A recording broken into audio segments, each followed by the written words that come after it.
அண்ணாமலை வந்து சொல்லியிருக்காரு, தேவரோட மறு உருவம்னு சொல்லி அண்ணாமலை சொல்லி செல்லூர் ராஜ் சொல்லியிருக்காரு. அது பெரிய சர்ச்சையா போயிட்டு இருக்கு. அதை எப்படி பாக்குறீங்க?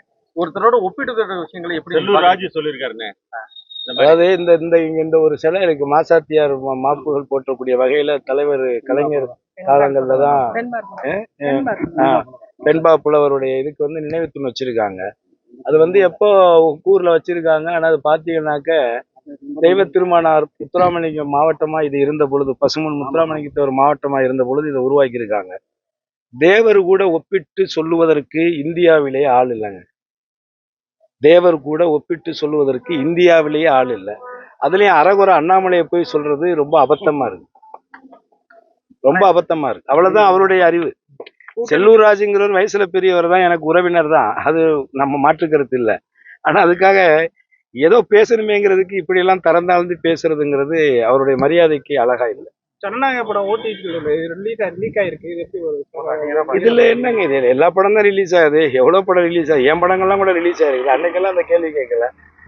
எத்தனையோ படங்கள் தமிழ் சினிமாவில், எத்தனையோ படங்கள் ப்ரொடியூசருக்கு தெரியாம ஓடிடியில திருட்டு வலைதளங்கள் எல்லாம் போட்டு மக்களும் பாக்குறாங்க. ஒரு படத்தை எடுக்கிறோம், கோடிக்கணக்கான செலவுகள், வீடு வாசலை வித்து தான் படம் எடுக்கிறாங்க, வட்டிக்கு பணம் வாங்கி தான் படம் எடுக்கிறாங்க. அப்படி எடுக்கிற படத்தை கொஞ்சம் கூட கூச்சநாச்சம் இல்லாமல் திருட்டுல உட்கார்ந்து பார்க்கக்கூடிய மனநிலை மக்கள்கிட்ட இருக்கா இல்லையா? அப்படி இருக்கும் பொழுது எவ்வளவு படங்கள் வருது, அதுல இது ஒரு படம், அவ்வளவுதான். இதுல ஒண்ணு பெருசா பேசுறதுக்கு என்ன? நடிகர் வந்து நாட்டை ஆள முடியாது அப்படின்ற மாதிரி தமிழிசை சவுந்தரராஜன் சொல்லியிருக்காங்க. தமிழிசை சவுந்தரராஜன் செங்கோட்டையனுக்கு தெரியாத நடிகர் வந்து நாட்டை ஆள முடியாது அப்படின்ற மாதிரி சொல்லியிருக்காங்க. அப்படி எப்படிங்க நடிகர் நாட்டை ஆள முடியும்? அப்படி ரீகன் ஆண்டு இருக்காரு அமெரிக்காவை. ரீகனா அவரு, சாரி, அவர் நடிகர் தானே அவரு. சரி, ஏதோ ஃப்ளோவில் வந்துருச்சு, சரியா தப்பான்னு தெரியல. அப்ப அப்படி பார்க்கும்போது நீங்க முதலமைச்சர் இங்க தமிழ்நாட்டை எம்ஜிஆர் ஆண்டிருக்காரு, ஆந்திராவை நடிகர் இவர் ஆண்டிருக்காரு. அது பிரச்சனை இல்லை.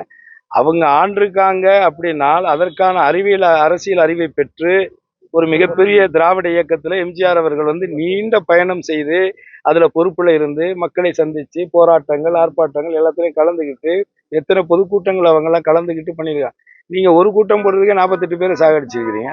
நீங்க எத்தனை கூட்டம் போட்டு எத்தனை பேரை சாகடிக்க போறீங்க? இதுதான் இங்க இருக்கக்கூடிய பிரச்சனை. ஒரு நடிகன், எந்த மனிதனும் வேண்டாலும் இந்த ஜனநாயக நாட்டுல அரசியலுக்கு வரலாங்க. அதுல இவன் வரணுங்கிறதா இங்க பிரச்சனை கிடையாது. வர்றதுக்கான தகுதி இல்லாட்டியும் பிரச்சனை, வந்ததுக்கு அப்புறமா அந்த தகுதியை வளர்த்துக்கணும்ல. ஆனா நாங்க எதையுமே செய்ய மாட்டோம், ரூமுக்குள்ளே உட்காந்துக்கிட்டு ஒரு அரசியல் பண்ணுவோம், அடுத்து எடுத்தோன்னே ஸ்ட்ரைட்டா நாங்க முதலமைச்சர் தான் வருவோம்னு நினைக்கிறது இருக்குல்ல, அது ரொம்ப ரொம்ப சீப்பா இருக்கு. நாட்டாக்குடியில வந்து ஊரே காலி பண்ணி போயிட்டாங்க.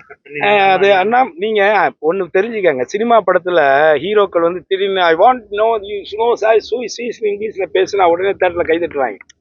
ஏன்னா எனக்கு இங்கிலீஷ் தெரியாது, படம் பார்க்குற நிறைய பேருக்கு, பாமர மக்களுக்கு ஆங்கிலம் தெரியாது. அப்ப திடீர்னு ஒருத்தர் இங்கிலீஷ்ல பேசணும்னா ஹீரோயினுக்கு முன்னாடி யார்கிட்ட பேசிட்டா உடனே எல்லாம் கை தட்டுவாங்க பயங்கரமா. அதே மாதிரிதான் அண்ணாமலை.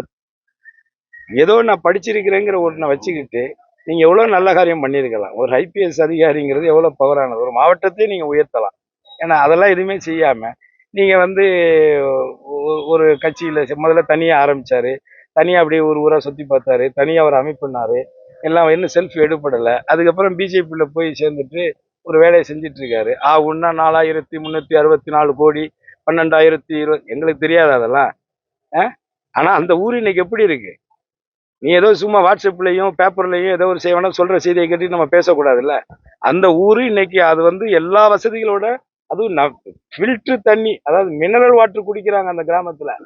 என்ன சிசிடிவி கேமரா, சாலைகள் எல்லாமே சரி பண்ணி முள்வேலி அமைச்சு பல ஒரு 2-3 தொண்டு நிறுவனங்கள் அங்கே 2-3 பேர் அங்கே வேலை செய்கிறாங்க. பல பேர்கள்ட்ட உதவிகளை பெற்று சுற்றி அந்த பயிர்களை பாதுகாக்கிறதுக்கு, ஆடு மாடுகள்ட்ட இருந்து பாதுகாக்கிறதுக்கு முள்வேலிகளை அமைச்சு அந்த ஊரே இன்னைக்கு வந்து ஒரு முன்னேற்றம் அடைஞ்சு விவசாயத்திலே அது இன்னைக்கு ரெடியாகி வந்துட்டு இருக்காங்க. அப்படி இருக்கும்போது அரசாங்கம், மாவட்ட ஆட்சியாளர்லாம் நிறைய உதவி பண்ணியிருக்காங்க. எதுவுமே தெரியாம போற போக்குல ஏதோ ஒன்று பேசணுமேனுட்டு ஏதோ ஒன்று சொல்றாரு. இது அவருடைய ரெகுலர் பழக்கம் தான். எனக்கு தெரிஞ்ச அவர் அண்ணாமலைங்கிறத விட புழுகுமலைன்னு வைக்கலாங்க, நல்லா இருக்கும் பேர். புழுகுமலை அப்படின்னு வைக்கலாம், அண்ணாமலை அதெல்லாம் புழுகுமலை. எடப்பாடி வந்து சொல்லியிருக்காரு, கிட்டத்தட்ட இதுவரைக்கும் திமுக வந்து 2வது முறையாக தொடர்ந்து வெற்றி பெற்று வரலாறே கிடையாதுன்னு சொல்லி.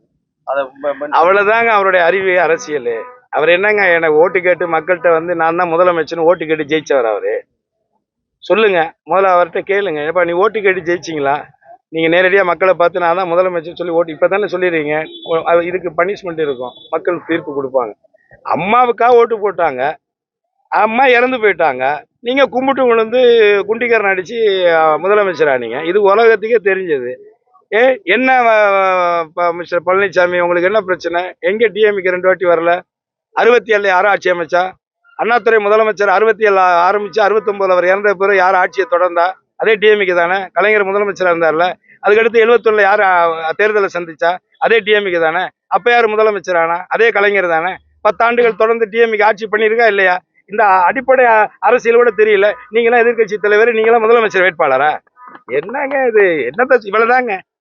இவங்களுக்கெல்லாம் நம்ம பதில் வேற சொல்லணும். பாராளுமன்றத்துல 33% இடஒதுக்கீடு தரதா மோடி சொல்லியிருக்காரு. இது யாருக்கு? பெண்களுக்கு. பெண்களுக்கு இடஒதுக்கீடு கொடுக்குற நம்ம வரவேற்கிறோம். பட் அதுல இருக்கக்கூடிய உள்ள அரசியல் என்னங்கிறத மட்டும் பார்க்கணும். அதை பத்தி நம்ம மக்கள்கிட்ட விளக்கமா பேசுவோம். நன்றி. நன்றி.